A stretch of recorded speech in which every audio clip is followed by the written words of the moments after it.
कक्षा 10वीं के सभी विद्यार्थियों का बहुत बहुत स्वागत है। अगला अध्याय मैं आप लोगों के लिए लेकर आ चुका हूं विज्ञान का। अध्याय का नाम है आनुवांशिकता। यहां से 2 अंक का प्रश्न भी आएगा और ऑब्जेक्टिव भी आएगा।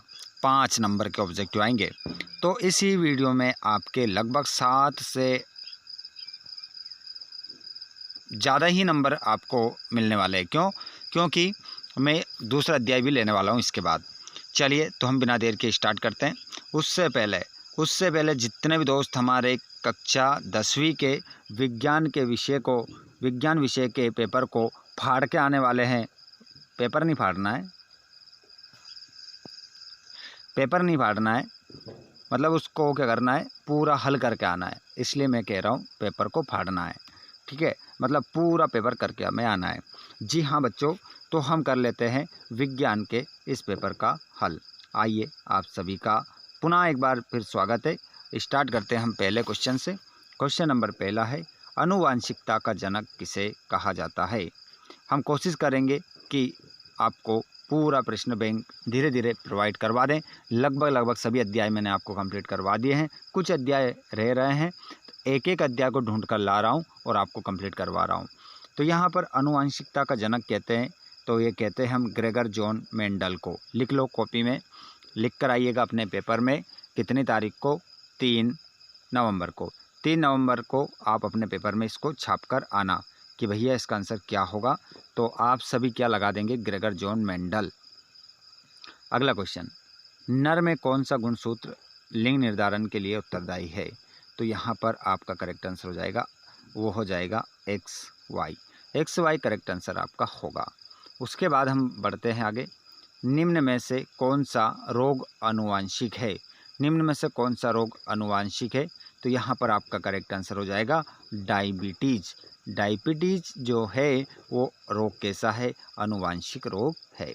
अगला क्वेश्चन, मनुष्य की कोशिका में गुणसूत्र पाए जाते हैं। तो कितने पाए जाते हैं? 23 जोड़े। 23 जोड़े पाए जाते हैं। अगला क्वेश्चन है, मेंडल किस पौधे पर प्रयोग किए हैं।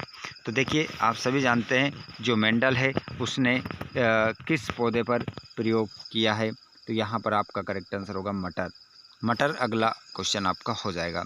उसके बाद में यहाँ पर हम रिक्त स्थान देखेंगे। तो आपको देखिएगा यहाँ पर जो लक्षण पीढ़ी दर पीढ़ी संचरित होते हैं वो लक्षण कहलाते हैं। तो ये लक्षण हम क्या कहते हैं? लक्षण को इनको कहते हैं आनुवांशिक लक्षण इन्हें कहते हैं। अगला क्वेश्चन, जीन एक आनुवांशिक इकाई है। जीन कैसी इकाई है बच्चों? आनुवांशिक इकाई है। हमारे सभी कक्षा 10 के विद्यार्थी, देखिए आप सभी को हम बता रहे हैं, आपने अभी तक बोला नहीं ना तो वीडियो को लाइक नहीं किया है। आप लोगों के लिए इतनी मेहनत की जाती है तो आप एक वीडियो को एक बार लाइक तो कर ही सकते हैं कम से कम। चैनल को सब्सक्राइब नहीं करना है मत करो, कोई दिक्कत नहीं। अगर आपको दिक्कत आती है तो मत करो, और कोई दिक्कत नहीं आती है तो कर लो, और कम से कम लाइक तो कर ही जाया करो। क्योंकि आप लोगों के लिए बड़ी मेहनत के साथ वीडियो यहाँ पर आपको प्रोवाइड करवाए जा रहे हैं। तो खालिस्तान में जीन आपका आ जाएगा। उसके बाद अगला क्वेश्चन है, आनुवांशिक पदार्थ का विनियम है।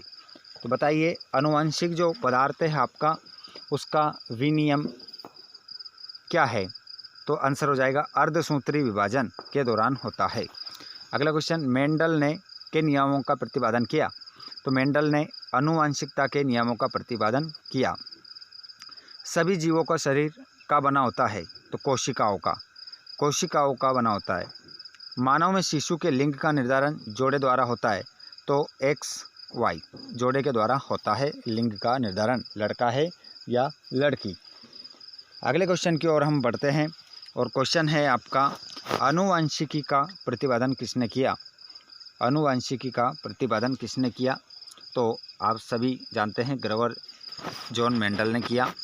अगला क्वेश्चन, मेंडल ने आनुवांशिकता के लक्षणों के वाहक को क्या नाम दिया। फैक्टर नाम दिया।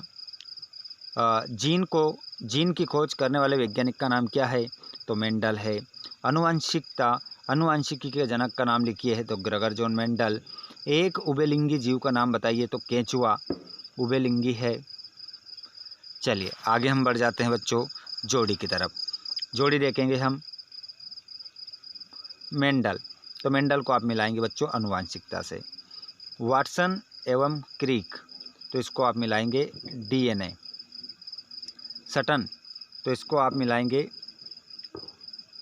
जीन की संरचना। नर में लिंग का निर्धारण, तो यहाँ पर आपका करेक्ट आंसर जो होगा वो हो जाएगा वाई गुणसूत्र। जनक पौधों से उत्पन्न पीढ़ी, तो इसका आंसर हो जाएगा आपका पुत्री पीढ़ी। चलिए अब इसमें देखिएगा 2 नंबर क्वेश्चन। इसमें से जो 2 नंबर क्वेश्चन है वो देखिएगा कौन सा मोस्ट रहेगा वो मैं आपको बता दूंगा। एक एकल जीव द्वारा उपार्जित लक्षण सामान्यतः अगली पीढ़ी में वंशानुगत नहीं होते, क्यों? ये आपका क्वेश्चन है।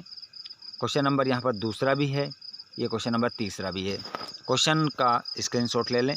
बहुत सारे विद्यार्थी कह रहे थे सर आंसर सहित बताया करो, तो आंसर सहित लेकर आ गए हैं। यहाँ पर इस क्वेश्चन पर 3 स्टार लगा लो। छपेगा, इस पर लिखो टपकेगा, ये आपकी अर्धवार्षिक परीक्षा में टपकने वाला है। तो मेंडल के नियमों के महत्व समझाइए, तो ये इस पर आप लगा सकते हैं। अगले क्वेश्चन को हम देखते हैं। यहाँ पर जीन के प्रमुख 5 कार्य लिखिए, तो ये भी इस पर भी लिखाओ 3 स्टार। जीन के प्रमुख 3 कार्य, ये भी आपको पेपर में देखने को मिलेगा। आगे आप देख सकते हैं सभी क्वेश्चन यहाँ पर आपको स्क्रीन पर दिखाई दे रहे हैं। अध्याय नंबर 10 आ जाता है। उसके बाद प्रकाश का परावर्तन व अपवर्तन, तो इसको हम देखेंगे। देखिए निम्न में से कौन सा पदार्थ लेंस के लिए प्रयुक्त नहीं किया जा सकता, तो इसमें आपका आंसर होगा मिट्टी। मिट्टी को हम लेंस के लिए प्रयुक्त नहीं कर सकते। बाकी जल, कांच, प्लास्टिक सबको हम करते हैं, लेकिन किसको नहीं कर सकते? मिट्टी को नहीं करेंगे। मिट्टी का क्या काम उसमें। चल आगे हम चलते हैं। आगे अगला क्वेश्चन की ओर बढ़ते हैं। किसी बिंब का अवतल दर्पण द्वारा बना प्रतिबिंब आभासी, सीधा तथा बिंब से बड़ा पाया जाता है, तो यहाँ पर आंसर होगा दर्पण के ध्रुव तथा मुख्य फोकस। अगला क्वेश्चन, समतल दर्पण की फोकस दूरी होती है, तो वो होती है अनंत। अनंत आपका पहला ऑप्शन सही होगा। यदि किसी वस्तु को अवतल दर्पण के सम्मुख वक्रता केंद्र पर रखा जाता है तो प्रतिबिंब बनेगा, तो प्रतिबिंब बनेगा वक्रता केंद्र पर। आगे हम चलते हैं। वाहनों के पीछे का दृश्य देखने के लिए किस दर्पण का उपयोग किया जाता है, तो यहाँ पर आपका जो इसमें करेक्ट आंसर होगा वो होगा उत्तल दर्पण का प्रयोग किया जाता है। हम दर्पणों की पहचान कर सकते हैं। हम दर्पण की पहचान किसके आधार पर कर सकते हैं, तो ये कर सकते हैं दर्पण से बनने वाले प्रतिबिंब से कर सकते हैं। एक लेंस की क्षमता 2 डायोप्टर है, इसकी फोकस दूरी होगी तो हो जाएगी 25 से 50 सेंटीमीटर। उसके बाद अगले क्वेश्चन की ओर हम बढ़ते हैं। आवर्तन के मान में ऋणात्मक चिन्ह क्या दर्शाता है, तो ये जो दर्शाता है वो दर्शाता है प्रतिबिंब वास्तविक है। समतल दर्पण की वक्रता त्रिज्या होती है, तो ये होती है अनंत। किसी दर्पण में चाहे कितनी ही दूरी पर खड़े हो आपका प्रतिबिंब सदैव सीधा प्रतीत होता है। समबाहु दर्पण है, तो ये दर्पण जो हो जाएगा या तो समतल या अथवा उत्तल। उसके बाद में खालिस्तान। खालिस्तान भी यहाँ पर हम देखेंगे। रिक्त स्थान यहाँ पर आप देखेंगे। जो रिक्त स्थान है आपके, पहला है गोली दर्पण की फोकस दूरी उसकी वक्रता त्रिज्या की होती है आदि। आदि आपका इसमें आंसर होगा। उसके बाद में जब कोई प्रकाश किरण सघन से विरल माध्यम में प्रवेश करती है, यह से दूर हट जाती है, तो आंसर हो जाएगा अविलंब से दूर हट जाती है। आगे देखेंगे तीसरा। अगला प्रश्न आप देखेंगे। क्वेश्चन है आपका, खालिस्तान में प्रतिबिंब वस्तु से छोटा परंतु उल्टा बनता है, तो अवतल दर्पण हो जाएगा। वाहनों के पीछे के दृश्य को देखने के लिए दर्पण का आवर्धन 1 से कम होता है। अगला है खालिस्तान लेंस सदैव छोटा, आभासी तथा सीधा प्रतिबिंब बनाता है, तो आंसर हो जाएगा अवतल। प्रकाश का किसी सतह से टकराकर उसी माध्यम में लौटना कहलाता है परावर्तन।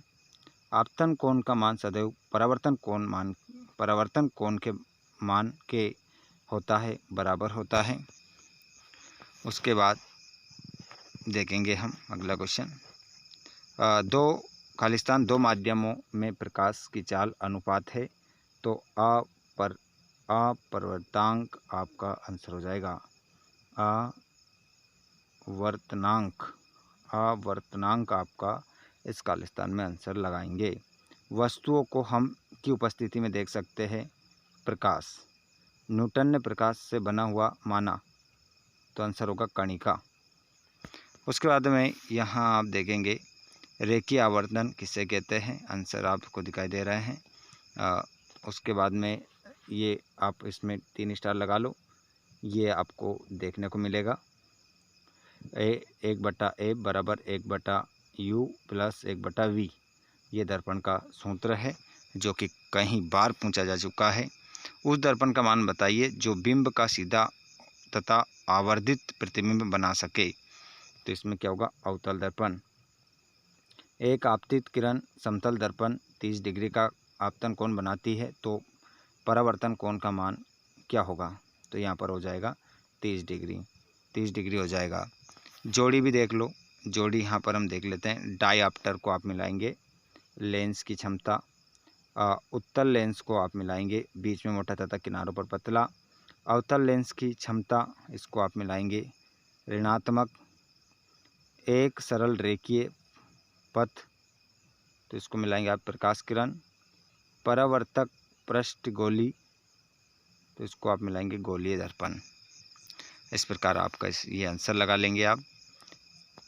उसके बाद में यहाँ पर कोई क्वेश्चन इम्पोर्टेंट है नहीं इसमें, बस इतना आप कर लीजिएगा।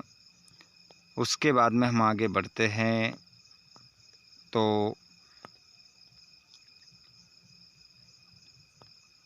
आगे आप देखेंगे वास्तविक प्रतिबिंब और आभासी प्रतिबिंब में अंतर है। यहाँ पर ये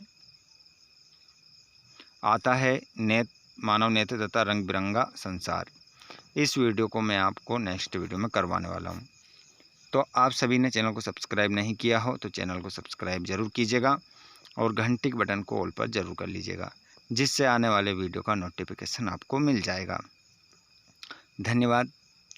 PDF को प्राप्त करने के लिए टेलीग्राम व्हाट्सएप ग्रुप से जुड़ें, जिसकी लिंक हमने डिस्क्रिप्शन में दे रखी है। धन्यवाद।